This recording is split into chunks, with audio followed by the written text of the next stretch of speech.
Hello friends, welcome to the session on presentation skills. Presentation skills is an important module and is a part of the 6-month certificate course in BPOs launched by Indira Gandhi National Open University. As you would agree, presentation skills is a critical component of you being able to perform your jobs and responsibilities in any business process outsourcing firm. Before we begin, I'd like to understand, have you made a presentation ever in your life before? Yes, sir. Great, it seems all of you have made presentations before. Today we are going to learn how can we structure our presentations and make sure that we are able to create effective and impactful presentations. We are going to divide presentation skills into two different components. The first component of making a good presentation is known as the planning stage, and the second component is known as the execution stage. We will discuss each component in detail one after the other. So let us begin with the first component, that is planning a presentation. The most important aspect of planning a good presentation, as you can see, is the content design. What do you understand by content design? Every presentation needs to have a certain structure and needs to have certain content, and the process of putting together the materials that you're going to eventually present is known as the content design process. How do you do content design? The first step in content design is to collect information, and there are several sources from where you can collect information like books, journals, research papers and websites. Once you collect all the information, then you do something which is known as filtration. In the filtration, you typically get rid of information that is not relevant and retain the information that is most relevant to the topic on which the presentation is being made. So are we all clear with the content design process? Yes, sir. That's excellent. Let us move on to step number 2, and as you can see, step number 2 in making an effective presentation is mediums and tools. Under this particular step, we are going to talk about 3 important steps.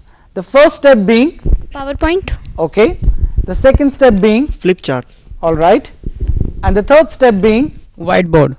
very nice. Let us look at each of these in detail. A PowerPoint presentation is typically made with the help of a computer or a laptop. It is also known as a slideshow.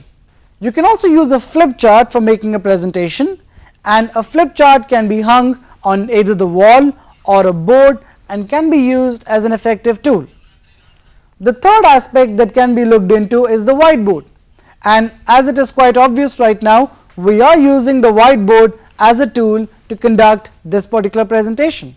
So there are 3 different options available to you whenever you decide the medium to deliver a presentation. Let us look at step number 3. Step number 3 happens to be the seating arrangement. Seating arrangement includes the way your audience is going to sit. Now I want all of you to just look around and think about the seating arrangement right now. As you can see, we're all sitting in a semi-circle kind of a position. This is a good position if you are addressing a small gathering like we are today. There are other positions also available like a U-shaped seating arrangement, an auditorium style seating arrangement, or a staircase seating arrangement. So you need to decide what would be the seating arrangement of your audience in the planning stage of your presentation. Let us move on to the 4th and an important step in the planning stage, and this step is known as clue cards. Have you heard of clue cards before? Yes. Okay, it seems some of you have heard of clue cards. So let us talk a little bit about clue cards.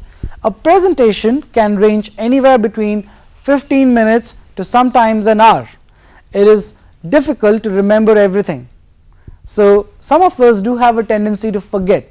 Now how can we make sure that while we are speaking to an audience, we do not forget information? To help us in this particular challenge, a clue card becomes really handy. I am now going to demonstrate how to use a clue card. A clue card is nothing but a simple and small post-it. You can also cut a small chart paper or a cardboard into this particular size and use it as a clue card. The thing that you must keep in mind is that the clue card must fit into your palm like this. The objective of this size is that when you turn around your arm, the clue card is visible to you, the speaker, but is not visible to the audience. Is that okay? Yes, sir. So I am going to repeat. We are going to use small clue cards that easily fit into the palm of an individual. So when you turn around the palm, you can see the clues, but your audience will not find out that you are looking at the information while you are speaking. Another thing to remember while using a clue card is that a clue card should not contain more than 2 to 3 points, because otherwise it can get very confusing. So let us do a quick review of the planning stage that we have just discussed. As you now know, in the planning stage there are 4 different steps. So I'd like to understand from you, what is the first step called? The first step is known as content design. I'd like to know, what is the next step in planning stage? Mediums or tools? Fantastic. Mediums or tools happens to be the second step. Let us understand what is the third step. Sitting arrangement. Very good. Sitting arrangement is the third step. And what is the fourth step? Pool cards. That's right. Clue cards happens to be the fourth and the important step in the planning stage. Now, it is interesting to note that you may have followed all these steps and prepared a very good presentation, but it is extremely important that you focus on the execution stage, the delivery stage. Before I start the delivery, I'd like to share a very interesting fact with all of you. We all have certain fears in life. Some people are very afraid of water. How many of us are afraid of deep water? Anyone? Yeah, some of you are afraid of deep water. Some people are afraid of heights. If they go to the terrace, they feel very scared. Yes. If they fly in an aeroplane, they feel extremely scared. But do you know what is the number one fear amongst most people across the world? The one thing that most people are really afraid of is public speaking, which means people are really scared to come in front of an audience and present. So if you are feeling a little nervous about speaking in front of an audience, don't be. There are a lot of people like you around the world. But today, through this session, we are going to learn how to get over the fear of public speaking and how to make effective presentations. There are 4 important steps in this stage. Let us focus on the first step to begin with, which is attire. Now, what does the word attire mean? Attire reflects to the clothes that you are wearing. Now, I have a question for all of you. Do you form impressions about people based on the clothes? Yes or no? Yes. Yeah, we think when certain people look a certain way, we form an impression about them, right? So the way you look conveys a lot about your professionalism and also about your knowledge.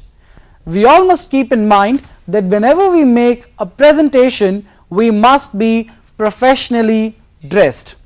Now, what is the meaning of professional dressing? I can see that one of the colleagues here is very professionally dressed.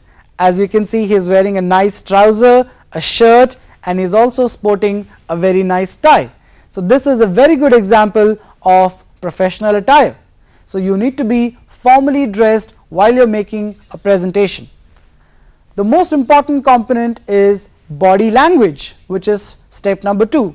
What do you mean by body language? The way we use our body is known as body language, right? Now, I am going to show you certain expressions and I want you to tell me, what do those expressions convey? If I were to stand in front of you in this position,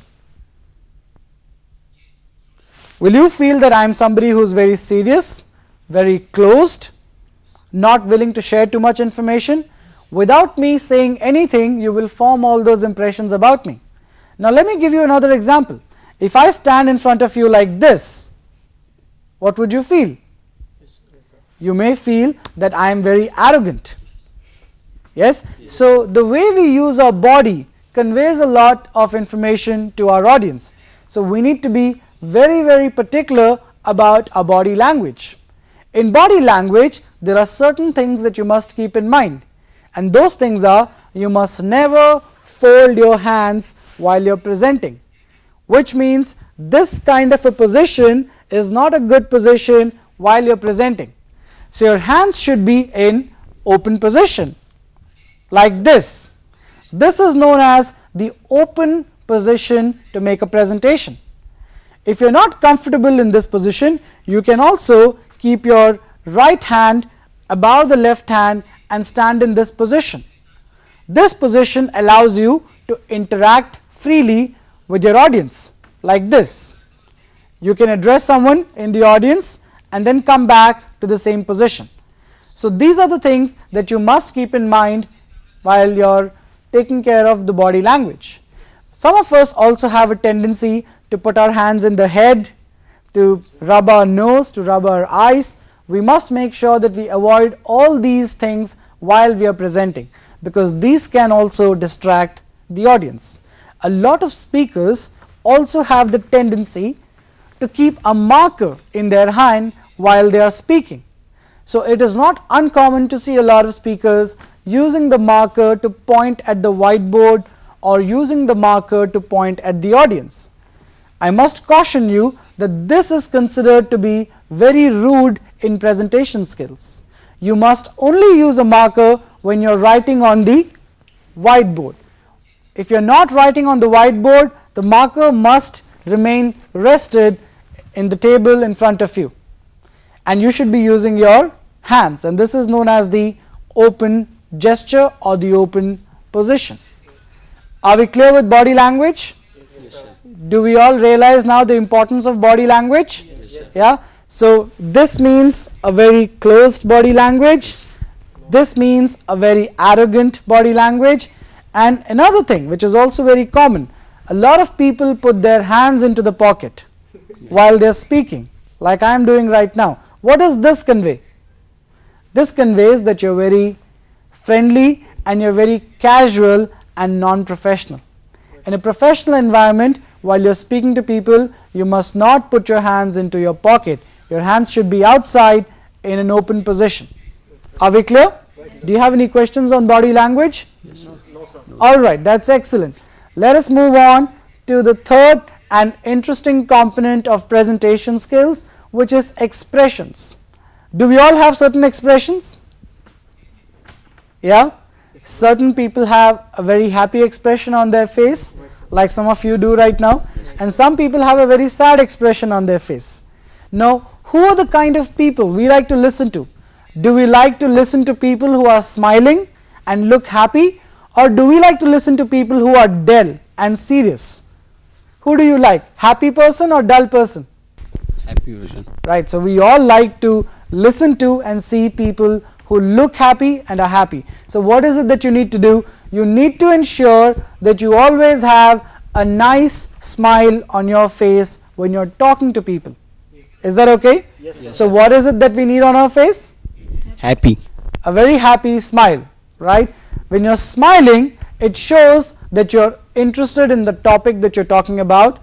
It also shows that you're willing to share a lot of information on that particular topic. So your expression is very important in you coming across as a professional speaker and as a professional presenter. Let us move on to the fourth aspect of presentation skills, and this is known as audience management. Now, while we laying a lot of emphasis on planning and execution, we must not forget that our audience, the people who listen to us, also have their own agenda. One, they may not be interested in what you're talking about. They may be feeling sleepy, they may be feeling hungry, right? They may be forced to listen to your presentation. So it's very important that you keep their interest in mind. So what are some of the things that we can do to ensure that our audience is comfortable?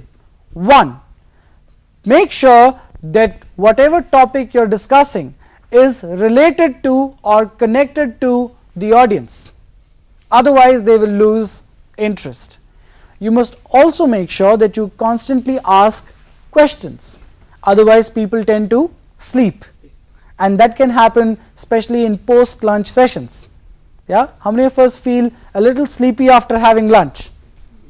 Yeah, some of us feel a little sleepy. Great, that's very common. So it's important to involve the audience, keep asking them questions so that they stay interested in the topic that is being discussed. So audience management is extremely important, and together when you combine good execution with good planning, you come out with flying colors and you're able to make an impactful and effective presentation. So friends, as you've seen, making a good presentation is not difficult, it is just a combination of good planning and good execution. So today we have learnt that an effective presentation is nothing but a combination of good planning and good execution. So let us do a quick review and go through all the steps that we have discussed in today's module. In the planning stage, the first step is content design. Content design, that's good. The second step is mediums or tools. Mediums and tools. The third step is Sitting arrangement. very good. The fourth step is Clue cards. clue cards, very nice. And let's go to execution. The first step is Attire. attire, followed by Body language. body language. What is the third step? Expression. Expressions. And the last step is Audience management. audience management. That's excellent answer, and when you combine all these 8 steps together, the result is an impactful and an effective presentation. On that note, I'd like to thank all of you for your time, and I hope you can go back to your workplaces and make some effective presentations. Thank you. Thank you.